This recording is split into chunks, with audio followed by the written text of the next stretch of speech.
बाबा जो है वो तो टेक्नोलॉजी का यूज कर रहे हैं, विज्ञान का यूज कर रहे हैं। अगर आपके अंदर इतनी ज्यादा शक्ति है तो आप क्यों फ्लाइट में बैठते हैं? क्यों नहीं ऐसे ही कहीं प्रकट हो जाएंगे? कि हिंदू राष्ट्र होने से क्या फायदा मिलेगा, हमारी जनता को क्या बेनिफिट होगा? और मुझे लगता है कि एक एक व्यक्तित्व जिसके पीछे इतने सारे फॉलोवर्स हों, जिनको इतने सारे लोग जानते हो, उनका कर्तव्य बनता है कि वैसी बातें करे जिससे समाज को कुछ ठोस फायदा हो। कहीं ना कहीं लोगों को आप भ्रमित कर रहे हैं। अब जिसको आप हर चीज का कैसे इलाज कर सकते हैं, ये बिल्कुल गलत बात है। नमस्कार, हमारा नाम है समरील और आपने देखना शुरू कर दिया है live cities. My diary note Panna number 201। सनातन धर्म हमें सिखाता है सत्यमेव जयते, यानी कि सूत्र से तमाम ऐसे चमत्कारी बाबाओं का समाप्त हो सकता है। इस तरह के तमाम चमत्कारी बाबा, उनका नाश हो सकता है।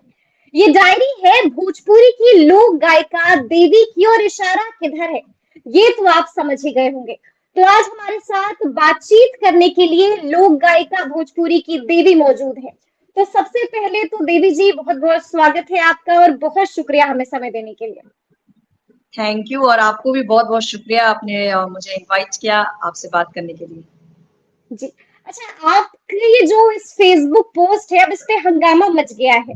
आपने जो लिखा है उस पर बवाल खड़ा हो गया है, तो हम ये जानना चाहेंगे कि क्या सोच के लिखा है और इशारा किधर है आपका?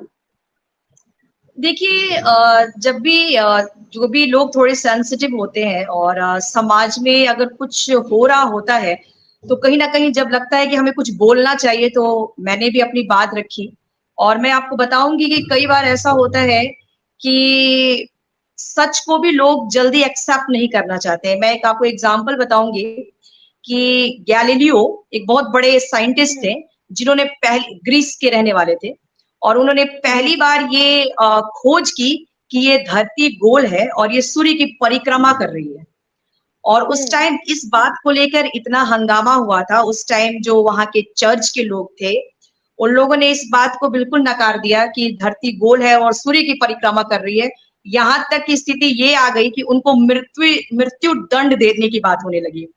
और जब गैलीलियो को ये पता चला कि उन्हें मृत्यु दंड देने की बात हो रही है, वहां के जो धार्मिक लोग थे उन्होंने कहा कि नहीं, इनको तो मृत्यु दंड मिलना चाहिए क्योंकि धरती गोल नहीं है।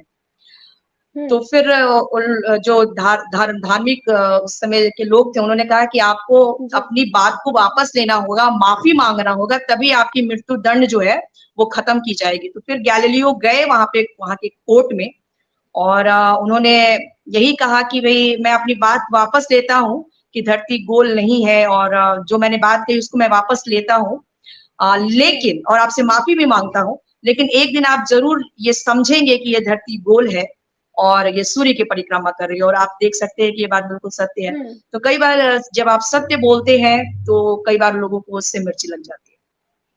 तो हम ये जानना चाहेंगे कि आपका इशारा, क्योंकि हम भी समझ रहे हैं कि आपका इशारा किधर है, आप भी समझ रही हैं कि आपने किसको बोला है, तो हम चाहेंगे कि सीधा सवाल हम पूछेंगे, क्या आपका इशारा धीरेन्द्र शास्त्री पर है? देखिए, सिर्फ धीरेन्द्र शास्त्री नहीं है, ऐसे बहुत सारे लोग हैं जो बहुत सारी ऐसी बातें कहते हैं, धर्म के आड़ में बहुत सारे पाखंड लाते हैं और अंधविश्वास फैलाते हैं। तो ये सारी बातें उन सभी लोगों के लिए है। और मैं बताना चाहती हूँ कि जो चमत्कार जैसी चीज है वो कभी होती नहीं है। आपको क्या लगता है कि किसी इंसान को जब कैंसर की बीमारी होती है, जब वो हॉस्पिटल जाता है और कई रिसर्च जब होते हैं मेडिकल साइंसेस में, तो दवा निकल के आती है और जब दवा वो खाता है तो बीमारी का इलाज होता है। तो मैंने उनके कई सारे वीडियोस देखती हूँ, उनके भी नहीं, बहुत सारे ऐसे बाबाओं के वीडियोस देखती हूँ जिसमें बाबा ये कह रहे होते हैं कि आप, कोई आता है कि मेरे कमर में बहुत दर्द है, मेरी माँ बहुत बीमार है, बहुत दिनों से कोई जी, चल नहीं पा रहा है। हाँ, तो उनको बताते हैं कि आप लौंग जो है वो बांध लीजिए काले कपड़े में और आपका जो सोल्यूशन है वो हो जाएगा। तो आई थिंक इस तरह की बातें जो है वो बहुत ही घातक है। ये कहीं ना कहीं जानलेवा है। बहुत सारे ऐसे लोगों को आप मतलब रास्ते से भटका देंगे। जिनको डॉक्टर के पास जाना है वो बाबाओं के पास जाएंगे। तो इससे मुझे लगता है कि ये कहीं ना कहीं बहुत ही घातक है समाज के लिए। और समाज को भी समझना चाहिए कि जो भी जो भी क्रियाएं होती है वो एक रूल के तहत होती है। ऐसा नहीं कि हवा में कुछ भी आप कह सकते हैं। और जहां तक चमत्कार की बात है, तो ये सारे बाबा जो है वो तो टेक्नोलॉजी का यूज कर रहे हैं, विज्ञान का यूज कर रहे हैं। अगर आपके अंदर इतनी ज्यादा शक्ति है तो आप क्यों फ्लाइट में बैठते हैं? क्यों नहीं ऐसे ही कहीं प्रकट हो जाएंगे? क्यों आप कार में बैठते हैं? क्यों आप सोशल मीडिया का सहारा लेते हैं? तो आप कैसे कह सकते हैं? मतलब ये सारी जो चमत्कार वाली मतलब बात है ना। देवी धीरेन्द्र शास्त्री को चैलेंज कर रही है, इसको हम ऐसे देखें? नहीं, चैलेंज मैं नहीं कर रही हूँ, लेकिन उनकी जो ये सारी जो बातें हैं, वो कोई भी जो बुद्धिजीवी है, आपसे ही अगर मैं आप पत्रकार हैं, तो आप बखूबी इस बात को समझती हैं कि कोई भी जो घटना है वो अकारण नहीं होती है, उसके पीछे बहुत सारे मतलब जिसको बोल सकते हैं कि बहुत जो लोग साइंटिस्ट हैं या बहुत पढ़े लिखे लोग जब रिसर्च करते हैं तब कोई बात होती है। अब आप हवा में कुछ भी बोल दें तो मुझे लगता है कि उसका कोई मतलब नहीं। अच्छा देवी, जैसा कि हमने देखा, आपको भी मालूम होगा कि धीरेन्द्र शास्त्री बिहार आए हुए थे, 5 दिनों का उनका पूरा कार्यक्रम चला। तो हमने देखा कि इस पूरे दौरान कुछ लोग उन्हें भगवान कह रहे थे, कुछ लोग उन्हें चमत्कारी कह रहे हैं, कुछ उनको ढोंगी भी कह रहे थे। तो देवी क्या कहना चाहेंगी? देवी की नजर में धीरेन्द्र शास्त्री क्या है? देखिए मेरी नजर में उनकी जो कुछ बातें हैं उसका उसका मैं डेफिनेटली उसका सपोर्ट नहीं करूंगी। और मैं यही कहना चाहती हूँ कि कुछ बातें कौन सी बातें? हम ये जानना चाहेंगे कि कौन सी ऐसी कुछ बातें हैं जिसका आप विरोध कर रही हैं? देखिए, 2 चीजें जो है उसके मैं बिल्कुल विरोध में हूँ। एक तो उनका ये कहना कि किसी हर चीज का इलाज उनके पास है, तो इसको मैं नहीं ठीक है। मानती हूँ। कोई भी व्यक्ति चमत्कारी नहीं होता है और चमत्कार जैसी चीज नहीं है। हर चीज एक तो रूल रेगुलेशन आपको लगता है साइंस कि से है। कैसे वो दिल का हाल बता देते हैं? कैसे वो सब कुछ बता देते हैं? कुछ तो होगा। नहीं, वो तब तक बता देते हैं जैसे अब जादूगर ही है। आप उसको भी आप चमत्कार कर सकते हैं, जब तक आप उसको समझते नहीं है वो तो बहुत ही आपको यूनिक लगता है। और ऐसा नहीं है, बहुत सारे ऐसे लोग हैं वो किसी का नाम भी बता देते हैं, बहुत कुछ बता देते हैं। तो ये सारी चीजें जो है ये कोई ये आप चमत्कार नहीं नहीं है, ये मानती सारी हैं सारी कि चीजें। इस तरह की हाँ, चीजें हाँ। होती हैं? हुँ? तो ये तो पहली चीज हो गई जो देवी नहीं मानती है बाबा के बारे में। हाँ, दूसरी और चीज क्या है? ये कहीं न कहीं लोगों को आप भ्रमित कर रहे हैं। अब जिसको आप हर चीज़ का कैसे इलाज कर सकते हैं? ये बिल्कुल गलत बात है। ये सारे इतने सारे मेडिकल साइंसेज़ पे इतना रिसर्च होता है, इतने पैसे खर्च होते हैं, करोड़ों पैसे खर्च किए जाते हैं। तो इस तरह की बातें करना निहायत ही गलत बात है। और ठीक है। दूसरी बात जो वो हिंदू राष्ट्र की बात करते हैं, तो मैं उसका विरोध करती हूँ, क्योंकि ये जो हमारा देश है वो धर्मनिरपेक्ष देश है और यहाँ हर तरह के लोग रहते हैं। हर तरह के लोगों के कंट्रीब्यूशन से ये देश चल रहा है। और जिन लोगों ने भी संविधान बनाया है, वो लोग इतने विवेकशील लोगों ने बनाया, जिसमें डॉक्टर राजेंद्र प्रसाद जी, डॉक्टर अंबेडकर जी थे। उन लोगों ने बहुत जी। सूझबूझ के साथ संविधान बनाया है, तो मुझे नहीं लगता है उसमें कोई छेड़छाड़ की जरूरत है। और हिंदू राष्ट्र करके हम कहीं ना कहीं अपने देश को छोटा कर रहे हैं। और क्यों अदर जो कौम के लोग हैं उसको हम नेग्लेक्ट करें? और ये हमारा बिल्कुल। जो देश है वह हर लोगों के कंट्रीब्यूशन से चल रहा है। तो आई थिंक मैं इसका विरोध ठीक है। करती मतलब आप विरोध कर रही हैं, हिंदू राष्ट्र की उनकी जो मांग है उसका देवी समर्थन नहीं करती हैं? हूँ। बिल्कुल। और बताइए, हिंदू राष्ट्र होने से क्या फायदा मिलेगा? हमारी जनता को क्या बेनिफिट होगा? और मुझे लगता है कि एक व्यक्तित्व जिसके पीछे इतने सारे फॉलोवर्स हों, जिनको इतने सारे लोग जानते हों, उनका कर्तव्य बनता है कि वैसी बातें करे जिससे समाज को कुछ ठोस फायदा हो। जैसे मान लीजिए कि बहुत सारे लोग हैं, जैसे मान लीजिए कि मदर टेरेसा जी थी, उन्होंने कुष्ठ रोगियों की सेवा की। तो कुछ ऐसा सॉलिड काम होना चाहिए। अंधविश्वास, पाखंड, ये सब से क्या होगा? ठीक है। अच्छा देवी, जैसा कि मैंने शुरू में ही कहा कि आपने ये फेसबुक पोस्ट तो डाल दिया, लेकिन हंगामा मच गया, बवाल खड़ा हो गया और हम कमेंट पढ़ रहे थे, तो हमने कमेंट में देखा कि कुछ लोग आप पर भी इल्जाम लगा रहे हैं। आपको कह रहे हैं आप मुसलमान हैं, कुछ लोग कह रहे हैं आप क्रिश्चियन हैं। तो सारी जो छीट थी वो इधर आ गई है। कोई उससे क्या देखिए जवाब फर्क देना नहीं पड़ता। चाहेंगी आप वैसे देखिए ट्रोलर्स को? देखिए, मैं ये कहना चाहती हूँ कि अगर आप अपनी बात रखते हैं, तो उसपे बहुत सारे विपक्ष में भी लोग आपके विषय में कुछ कहते हैं। तो अगर आप तर्क के साथ मेरा विरोध करते हैं तो उस पे तो मैं थोड़ा ध्यान भी दूंगी, लेकिन उसका कोई मतलब नहीं है जो लोग बेबुनियाद तरीके से मेरा विरोध कर रहे हैं, तो उसका कोई मतलब नहीं है और उस पे मैं ध्यान भी नहीं देती हूँ। और विरोध बहुत सारी चीजों का होता है। मैंने गैलीलियो का आपको उदाहरण दिया जिसके बिल्कुल अगेंस्ट आपने दिया सारे जी। धार्मिक लोग पड़ गए, लेकिन आज तो सबको पता है कि धरती गोल है और सूर्य की परिक्रमा कर रही है। बिल्कुल। तो तो तो होता है मतलब कई बार। देवी ये कह रही है कि आज ना कल आप लोगों को भी पता चल जाएगा। बिल्कुल, देखिए मैंने यही कहा ना कि सत्यमेव जयते, और हम्म जो जो चीजें सही होती है, जो पुख्ता होती है, वही कायम रहती हैं।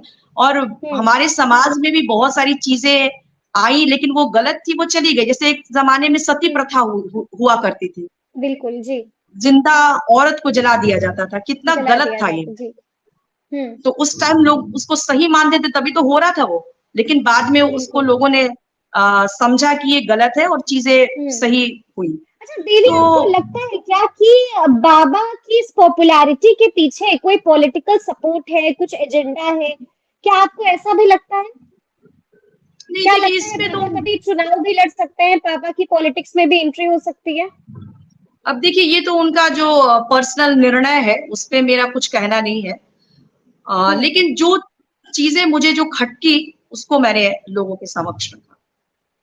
अच्छा देखिए, भोजपुरी की आप लोक गायिका हैं और हमने देखा है कि जब बाबा का बिहार आगमन हुआ था तो भोजपुरी सितारे भी उनके आगे पीछे दिखे हमें। आपने खुद देखा होगा कि मनोज तिवारी उनकी ड्राइवर की भूमिका में नजर आ रहे थे हमें। आपने देखा होगा कि अक्षरा सिंह दरबार पहुंचती हैं बाबा से मिलने के लिए। तो और इधर हम देखते हैं कि देवी एक पोस्ट कर देती हैं फेसबुक पर। तो क्या लगता है आपको? देखिए अब लोग क्या करते हैं क्या नहीं करते हैं, वो तो लोगों का पर्सनल फीलिंग है। लेकिन जो मुझे लगा मैंने उसी को लिखा। और मुझे ये और चमत्कार मनोज वाली बात, तिवारी और अक्षरा सिंह ने जो किया उस पर क्या कहना है आपका? देखिए वो तो किसी की भी किसी को मैं रोक नहीं सकती हूँ, और किसी को मैं ये हम्म तो किसी की भी अपनी इच्छा है, आप किसको लाइक करते हैं, किसको फॉलो करते हैं। और लोग किसी को भी किसी के भी पक्ष में खड़े हो सकते हैं, लेकिन समाज को थोड़ा अवेयर करना वो मेरा कर्तव्य है। मुझे लगता है कि अगर इतने सारे लोग को, अगर कोई बाबा ये कहते हैं कि वो चमत्कार कर रहे हैं, तो कहीं ना कहीं हम्म मुझे लगा कि इसको जरूर रोकना चाहिए। आपको लगा कि इसमें झोल है? बिल्कुल है, बिल्कुल है। अगर बिल्कुल है। आप ही बताइए तो बाबा, हुँ, जब उनके पास इतनी चमत्कारी शक्ति है, तो वो क्यों, हुँ, जब मैं एग्जांपल दूं, एक बार रामदेव बाबा जी, जी बीमार पड़े थे। मुझे हुँ, एग्जैक्ट नहीं याद है, कुछ अनशन पे बैठे थे या कुछ हुआ था मामला। तो वो हुँ, कहा करते थे कि योग से वो सारी बीमारियां ठीक कर देंगे। योग को बिल्कुल, मैं बहुत रिस्पेक्ट करती हूँ, योग एक जगह पे बहुत अच्छा है, लेकिन योग हुँ, से सारी बीमारियां नहीं खत्म हो सकती। और उन्होंने कहा था कि अंग्रेजी गोलियों को मारो गोली। रामदेव बाबा जी हुँ, का ये कथन था कि जी, अंग्रेजी दवा का कोई मतलब नहीं है। और जब वो खुद हुँ, बीमार हुए थे, तो वो खुद जो अंग्रेजी दवा है उसके हॉस्पिटल में गए थे, और वहीं पे वो हॉस्पिटलाइज थे, वहां पे उनको ऑक्सीजन और जो भी चढ़ा था। तो आई थिंक हुँ, कि बस मैं इतना कहना चाहती हूँ कि मतलब आप चमत्कार दिखाना जैसी कोई चाहती चीज हैं नहीं कि है। जो आप प्रीच करते हैं, जो आप कहते हैं, वो आप करते नहीं हैं, मतलब कथनी और करनी में फ़र्क है। नहीं, ये शक्ति किसी के पास होगा, तो हुँ, फिर हुँ, दुनिया को किसी ना तो डॉक्टर की जरूरत पड़ेगी, ना किसी इंजीनियर की जरूरत बिल्कुल, पड़ेगी, ना ही किसी लॉयर की जरूरत पड़ेगी। हुँ, किसी की भी जरूरत नहीं है फिर। बिल्कुल। अगर थोड़ा-सा चमत्कार से ही सब। पर्सनल सवाल पूछना चाहेंगे देवी, धीरेन्द्र शास्त्री की बात तो हमने कर ली, आपके फेसबुक पोस्ट पर भी खूब चर्चा हो गई। आपकी एक तस्वीर वायरल हो रही थी, एक लड़के के साथ आपकी तस्वीर वायरल हो रही थी, ऐसा कहा जा रहा था कि ये मुसलमान लड़का है। तो हम चाहेंगे कि इस तस्वीर के पीछे की सच्चाई है, कुछ तथ्य था उस तस्वीर में? नहीं नहीं, बिल्कुल मैं बिल्कुल मुसलमान नहीं हूँ, ऐसी अफवाह लोग फैलाते हैं। हाँ देखिए जी। हम लोग किसी एक कौम के नहीं होते हैं। आप ही बताइए, आप गुलाम अली को सुनती हैं तो ये सोच के थोड़ी सुनती हैं कि वो मुसलमान है कि हिंदू है। हम लोग आबिदा परवीन जी को सुनते हैं, शमशाद हुँ, बेगम को सुनते हैं। तो कलाकार तो वैसे भी किसी जाति के नहीं होते हैं। लेकिन ये और कहा जा रहा था कि देवी इनसे शादी कर सकती हैं। वो जो नहीं नहीं, तस्वीर देखिए थी इसमें जिस कोई लड़के बात, की। इसमें बात नहीं। वो जो मेरे वो फ्रेंड है और वो क्रिश्चियन जी। कम्युनिटी के हैं। मेरा शो दुबई में था, मैं दुबई गई हुई थी, और हुँ, वहां पे मैंने कुछ कपड़े वहां पे खरीदे। और कुछ शूटिंग का भी मुझे ज़रूरत पड़ता रहता है, तो उसके तहत मैंने एक वहाँ का जो लोकल ड्रेस है, उसको मैंने शूटिंग के सिलसिले में खरीदा और हम दोनों ने एक पिक्चर क्लिक किया। उन्होंने हम्म। मतलब वहाँ का जो ट्रेडिशनल मेल का कपड़ा होता है वो पहना, जी जी मैंने जी। वो पहना और एक फ़ोटो क्लिक किया और उसको मैंने फेसबुक पे शेयर किया। लेकिन उसका कोई ताल्लुकात नहीं है कि मैं मुस्लिम हो गई हूँ, ऐसा कुछ नहीं है। ये सारी अफ़वाह फैलाते हैं लोग। मैं यही कहना चाहती हूँ, अगर मेरी बात हम्म। से लोग सहमत नहीं है तो तर्क के साथ मेरा विरोध करें, तो मैं उसका वेलकम करूँगी। तो आप सुनेंगी, नहीं तो ऐसे बिल्कुल उस पे इग्नोर कर देंगी सारी चीजों को। नहीं, बिल्कुल। और देखिए देवी, मैं लोग जानना चाहते हैं कि आखिर देवी शादी कब करेंगी, कब ये खुशखबरी देंगी अपनी फैंस को। देखिए कभी-कभी क्या होता है कि मेरी फैमिली के साथ बहुत ही ज़्यादा अच्छी बॉन्डिंग है और कई बार हम्म। एक अच्छा व्यक्ति का मिलना भी बहुत कठिन हो जाता है कई बार। आप हम्म। जैसे व्यक्ति को अपने जीवन में लाना चाहते हैं, वैसा व्यक्ति आपके जीवन में नहीं आ पाता, इसलिए भी आप शादी नहीं कर पाते हैं। और बस मैं जिस दिन मुझे अच्छा लगेगा कि किसी के साथ मुझे शादी हम्म। कर लेनी चाहिए, मैं डेफ़िनिटली कर लूँगी। लेकिन अभी मतलब फ़िलहाल शादी शादी से जैसा इनकार कोई नहीं प्लान है, नहीं है। गुरेज नहीं है, बस उस सही शख्स का इंतजार है। हाँ, बिल्कुल सही सही व्यक्ति जी। होना चाहिए और शादी में कोई मुझे लगता है कि ज़िंदगी की सफलता नहीं जुड़ी हुई है। इंसान को एक अच्छा लाइफ़ जीने की कोशिश करनी चाहिए और मेरे अच्छे अपनी फैमिली के साथ बॉन्डिंग है, मेरे काफ़ी फैन्स भी हैं, बहुत बड़ा परिवार है मेरा। हम्म। आश्रम मैं चलाती हूँ ऋषिकेश में, यहाँ पे पूरे वर्ल्ड जी। से लोग आते हैं, मेरी गौशाला है, 7 गायें यहाँ पे रहती हम्म। हैं। छोटी-सी ये गौशाला है, उसको हम लोग चलाते हैं। तो जी जी। बस एक अच्छी लाइफ जी रहे हैं और बस जिस दिन कोई अच्छा लड़का मिलेगा मैं ज़रूर शादी करूँगी। तो बिल्कुल बिल्कुल हम भी उम्मीद करते हैं कि जल्द से जल्द आपको वो अच्छा जो आपका लाइफ पार्टनर है वो आपको मिल जाए। तो बहुत बहुत शुक्रिया देवी जी हमें वक्त देने के लिए। थैंक यू सो मच और बस मैं जी अंतिम में इतना ही कहना चाहूँगी कि जी। मैं एक ही धर्म में विश्वास रखती हूँ। लोग मुझे मुस्लिम कहें, क्रिश्चियन कहें, हिंदू कहें। सबसे बड़ा जो धर्म है वो मानवता का धर्म है। अपने अंदर करुणा और मानवीय गुणों का विकास होना चाहिए, तभी हम धार्मिक कहलाएँगे। तो बस इतना ही कहना चाहती हूँ। चलिए बहुत बहुत शुक्रिया। तो ये थी देवी जिन्होंने बड़ी ही बेबाकी से तमाम मौजुओं पर बात की है। ये इंटरव्यू आपको कैसा लगा, देवी की बातें आपको कैसी लगी, कमेंट करके हमें जरूर जरूर बताइएगा। तो इस तरह के तमाम अपडेट्स के लिए बिल्कुल ऐसे ही हमारे साथ बने रहिएगा और देखते रहिएगा लाइव सिटी। शुक्रिया।